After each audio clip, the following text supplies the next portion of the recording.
58. División del ser en Platón. Inconsistencia del mundo sensible.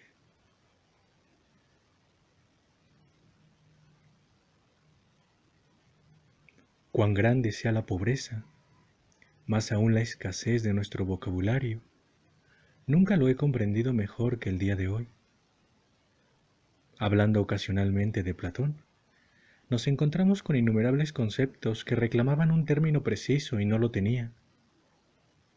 Otros, en cambio, habiéndolo tenido, lo habían perdido por descuido nuestro. Mas, ¿cómo soportar el descuido en medio de la escasez?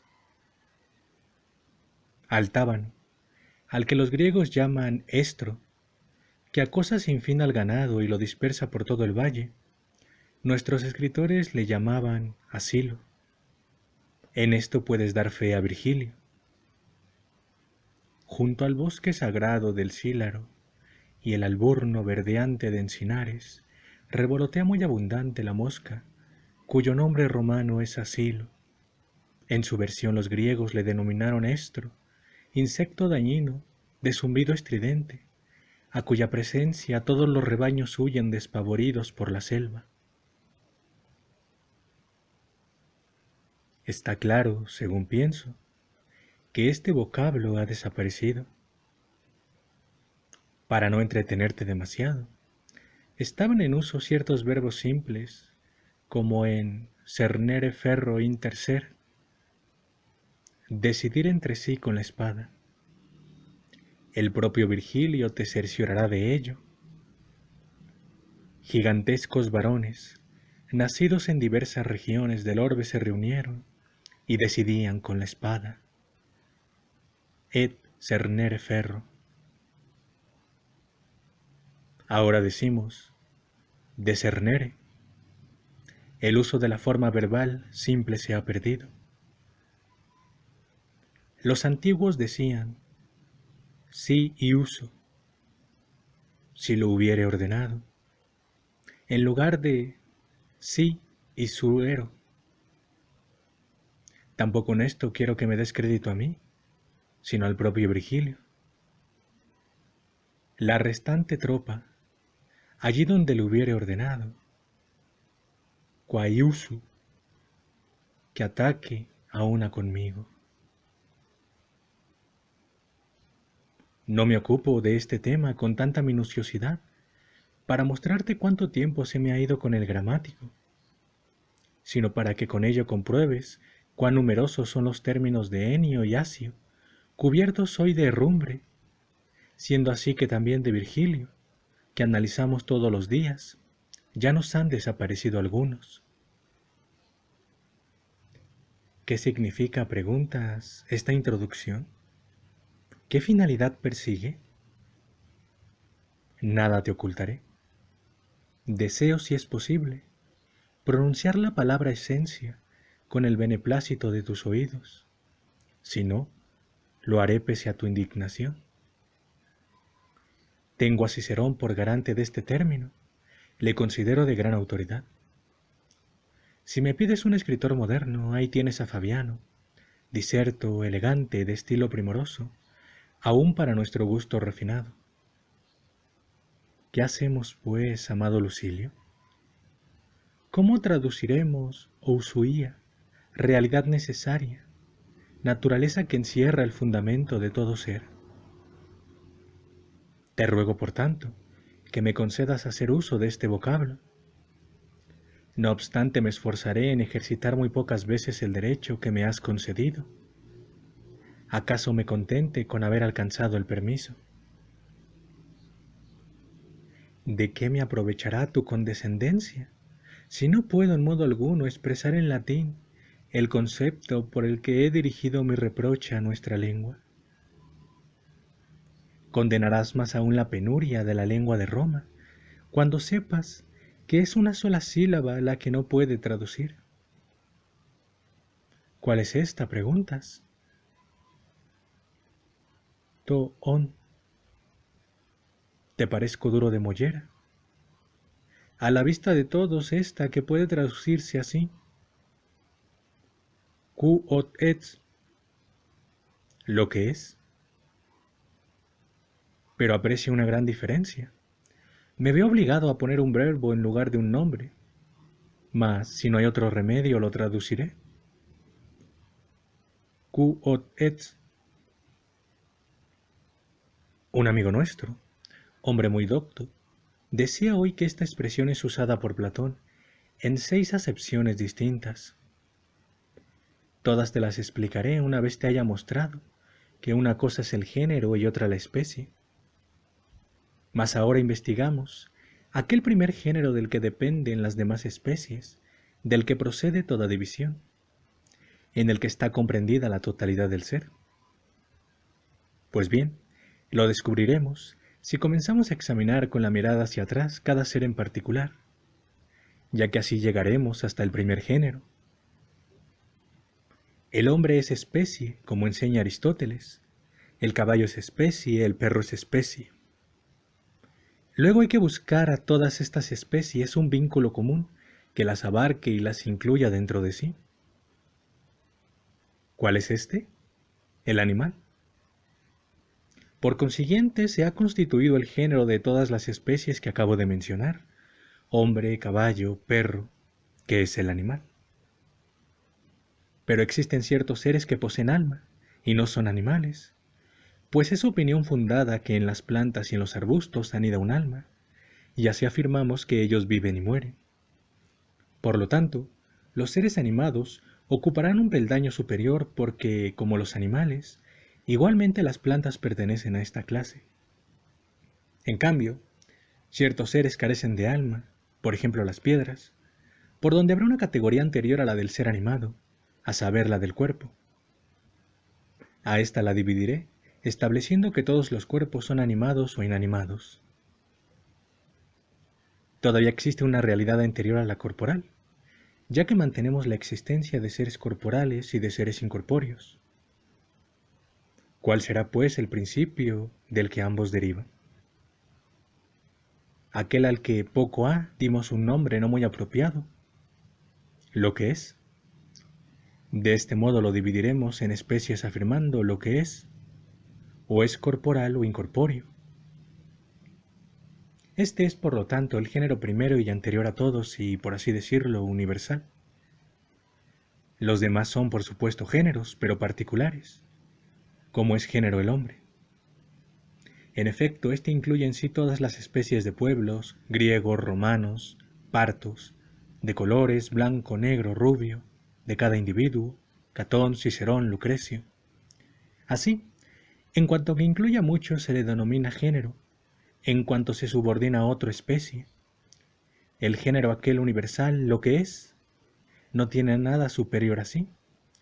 Es el principio de las cosas, todas dependen de él. Los estoicos quieren suponer a este género otro todavía más originario, del cual me ocuparé seguidamente, una vez haya demostrado que este género, al que me he referido, debe ser reconocido justamente como el primero, como receptáculo que es de todos los seres. Lo que es, lo reparto entre las especies que constituyen los seres corpóreos y los incorpóreos. No existe una tercera. El cuerpo, ¿cómo lo he dividido? Diré que hay cuerpos animados e inanimados. A su vez los animados, ¿cómo los dividiré? Diciendo que unos tienen alma, otros solo principio vital, o bien que unos tienen impulso propio, caminan, mudan de lugar. Otros, fijos en el suelo por la raíz, se alimentan y desarrollan. De nuevo los animados, ¿en qué especie los reparto? O bien son mortales o inmortales. El primer género, a juicio de ciertos estoicos, es un algo. Aclararé por qué opinan así. En la naturaleza, argumentan, hay cosas que son y cosas que no son. Mas la naturaleza abarca también estas cosas que no son, imaginaciones del alma, cual los centauros, los gigantes, a cualquier otra quimera que, forjada con falsos conceptos, llega a adquirir una cierta apariencia aunque carezca de existencia. Ahora vuelvo al tema que te prometí dilucidar. ¿Cómo Platón divide todo cuanto existe en 6 categorías?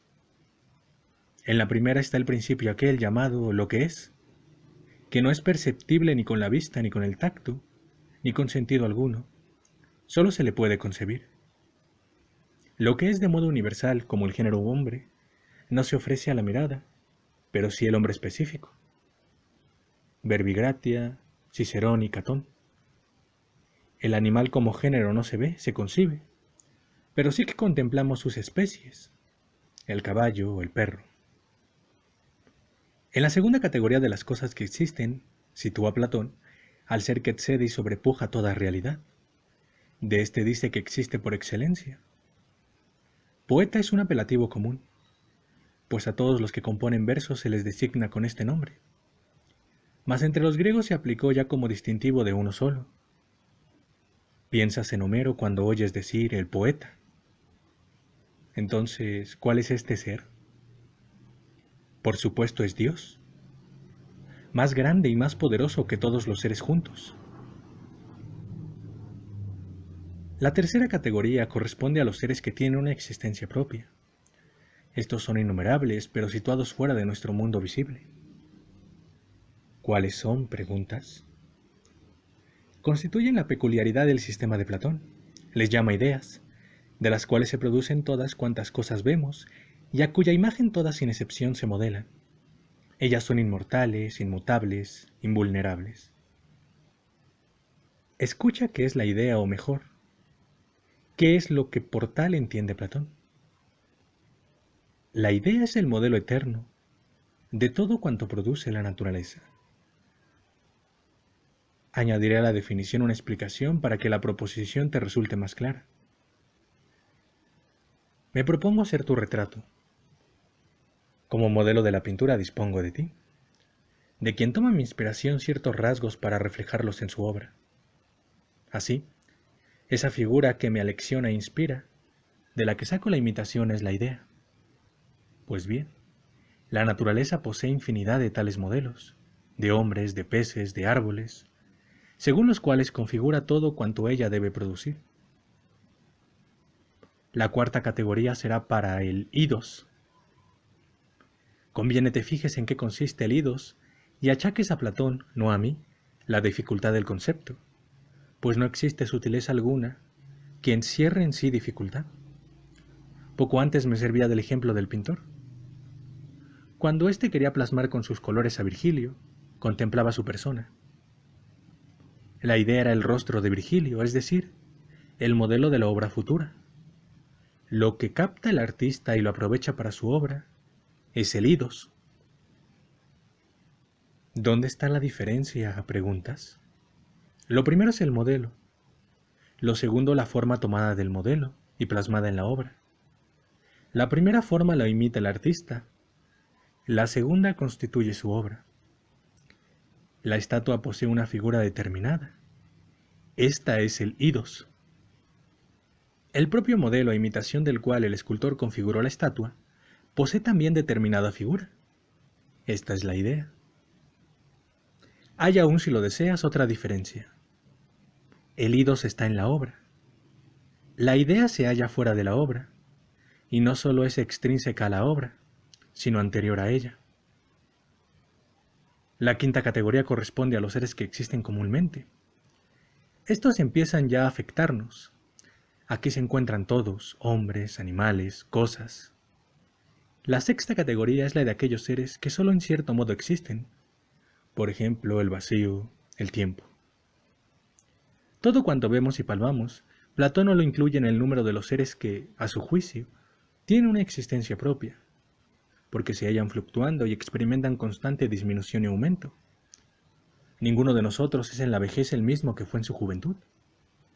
Ninguno de nosotros es hoy por la mañana el mismo que fue ayer. Nuestros cuerpos son arrastrados como por la corriente de un río. Todo cuanto contempla sigue el curso del tiempo. Ninguna de las cosas que vemos subsiste. Yo mismo he cambiado mientras digo que ellas cambian. Este devenir es el que expresa Heráclito. Por segunda vez a un mismo río descendemos y no descendemos. Porque el río conserva su mismo nombre, pero el agua se le ha ido. Esta mutación es más evidente en el caudal del río que en el hombre. pero también a nosotros una corriente no menos rápida nos empuja adelante, y por ello me sorprendo de nuestra locura, la de amar con tanta intensidad la cosa más efímera, el cuerpo, y tener miedo a morir algún día, siendo así que cada instante es la muerte del estado anterior. Y tú pretendes no temer que suceda una vez lo que acontece cada día. He hablado del hombre, materia inconsistente y caduca, expuesta a cualquier contingencia. También el mundo, realidad eterna e indestructible, cambia y no permanece el mismo. Porque aun cuando conserve sus antiguos dominios, los conserva de modo distinto a como los poseyó. Los cambia de orden. ¿De qué me aprovechará, insistes, tanta sutileza? Ya que me lo preguntas, de nada. Pero a la manera como actúa el cincelador que a tus ojos, cansados por una asidua aplicación, los alivia y recrea, y como suele decirse, los reanima, así nosotros debemos, de cuando en cuando, relajar nuestro espíritu y recrearlo con alguna diversión. Pero que esas mismas diversiones constituyen una ocupación. También de ellas, si bien lo miras, podrás extraer efectos saludables. Esto es, querido Lucilio, lo que yo acostumbro a hacer. De todo conocimiento, aunque esté sumamente desconectado con la filosofía, me esfuerzo en sacar algún partido que me sea de utilidad. ¿Qué hay más extraño a la reforma moral que esos temas que hace un momento hemos estudiado? ¿De qué forma las ideas platónicas pueden mejorarme? ¿Qué conclusiones sacaré de tal exposición para reprimir mis pasiones? Por lo menos esta concretamente, que todo aquello que se esclaviza a los sentidos, que nos enardece y provoca, Platón no admite que se cuente entre las cosas que tienen auténtica realidad. Luego son ficticias estas cosas. Durante un tiempo ofrecen cierta apariencia, pero nada hay en ellas de estable y sólido. No obstante, nosotros las deseamos como si tuvieran que durar siempre, y siempre tuviéramos que poseerlas. Débiles y perecederos nos detenemos en medio de vanidades. Proyectemos nuestra alma hacia las realidades que son eternas. Admiremos las formas originales de todos los seres revoloteando en el cielo, y a Dios que vive en medio de ellas y que prevé la manera de brindar a los seres que no pudo hacer inmortales, porque se oponía a la materia, su protección frente a la muerte, y el triunfo por medio de la razón sobre los defectos de su cuerpo. Subsiste pues la totalidad de los seres, no porque éstos sean eternos, sino porque los protege la solicitud de su guía. Pues si fueran inmortales no precisarían de tutela. Los conserva su hacedor dominando con su poder la fragilidad de la materia. Menospreciemos todas las criaturas, hasta tal punto desprovistas de valor, que cabe dudar si existen realmente. Al propio tiempo pensemos que, si al mismo universo no menos perecedero que nosotros, la providencia lo exime de los peligros, podremos también nosotros, en cierta medida, gracias a nuestra providencia, prolongar los días de este cuerpo de miseria, con tal de que los placeres, causa de perdición para la mayoría, los sepamos encauzar y reprimir. El propio Platón con sus cuidados llegó hasta la vejez. Cierto que la naturaleza le había deparado un cuerpo vigoroso y robusto, y que su nombre era debido a la amplitud de su pecho, pero los viajes por mar y los riesgos que afrontó habían debilitado mucho sus fuerzas. Con todo, la sobriedad, la moderación de cuanto provoca el apetito y un escrupuloso cuidado de sí mismo le condujeron hasta la vejez, a pesar de las numerosas causas que obraban en contra. Pues creo que sabes que Platón, gracias a su frugalidad, tuvo la suerte de fallecer el día de su nacimiento y que consumó los 81 años de edad sin descontar nada. Por este motivo unos magos, que casualmente se hallaban en Atenas, sacrificaron al difunto, persuadidos de que le habían correspondido una suerte superior a la humana, ya que había consumado el número más perfecto, que resulta de multiplicar 9 por 9. No dudo, empero, de que estés decidido a restar de esta suma algunos días y el sacrificio. La frugalidad puede prolongar la vejez que, a mi juicio, no debemos ambicionar, como tampoco rechazar. Es agradable estar consigo mismo el mayor tiempo posible, cuando uno ha hecho de sí mismo una compañía digna de que gozar. Así pues, emitiremos nuestra opinión sobre este punto. Si conviene desdeñar los últimos días de la vejez y no aguardar el final, sino provocarlo con nuestras manos. Se halla próximo al temor, quien aguarda indolente su destino, del mismo modo que está aficionado sin medida al vino, el que vacía el ánfora y apura también las heces. Con todo investigaremos esto. Si la última parte de la vida se compone de heces o de un elemento limpísimo y purísimo, siempre que la mente esté incólume y la sensibilidad intacta ayuda al alma y el cuerpo no esté agotado y moribundo, porque es muy importante saber si es la vida o la muerte lo que uno prolonga. Pero si el cuerpo es incapaz de sus funciones, ¿por qué no provocar la salida de un alma agotada? Y quizás haya que hacerlo un poco antes de tener necesidad, no sea que no pueda uno realizarlo cuando debiera hacerlo. Y puesto que hay más riesgo en vivir mal que en morir presto, es un insensato quien por el mínimo dispendio de unos días no se redime del azar de una gran apuesta. Son escasos aquellos a quienes una vejez prolongada condujo hasta la muerte sin afrenta. Para muchos su vida languideció inactiva sin ningún provecho para sí. Según esto, juzgas mucho más cruel la renuncia a algunos días de vida que la renuncia al derecho de acabar con ella. No me escuches contrariado como si te correspondiese a ti ya tomar esta decisión, y sopesa cuanto te digo.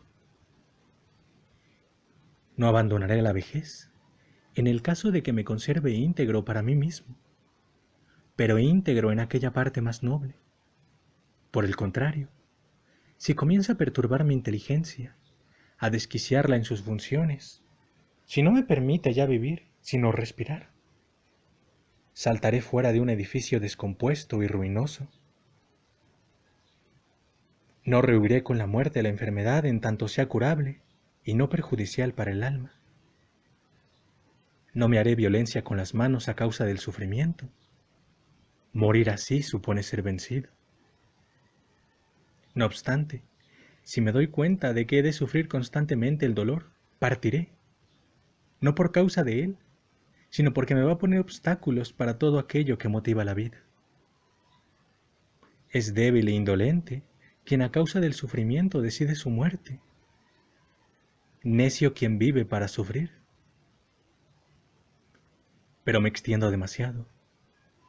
Queda materia todavía que podría ocuparnos el día entero. ¿Y cómo podrá terminar con su vida quien no puede terminar la epístola? Ea pues, adiós. Despedida esta que leerás más a gusto que mi sincera disertación sobre la muerte.